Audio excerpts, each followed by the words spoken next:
দেখো এখানে আমাদের ডেকোরেশন চলছে ক্রিসমাসের। একটু তো প্রবলেম হচ্ছে বলছে, জানি না লাইট লাগাতে পারবো কি না। আমরা সব নিয়ে এসেছি লাইট লাগাবার জন্য, কিন্তু জানি না কতটা লাগানো যাবে। লাগাতে দেবে হবে তো? তুমি ডেকোরেশন চালু করে ফেলেছো?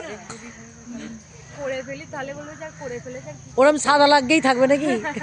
জ্বলুক আর না জ্বলুক, বলছে জ্বলুক আর না জ্বলুক। ওইদিকে যাবো।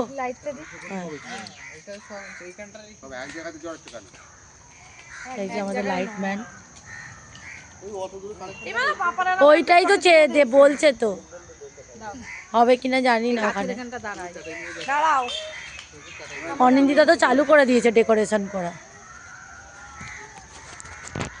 লাইটগুলো নিয়ে এসেছি, লাগাতে না পারলে মন খারাপ হবে। ওই যেমন গাড়ির একটা রাস্তা বেরোলে ওরকম রাস্তা বেরিয়ে গেলে হয় লাইট লাগানো। চলো দেখা যাক হয় কিনা।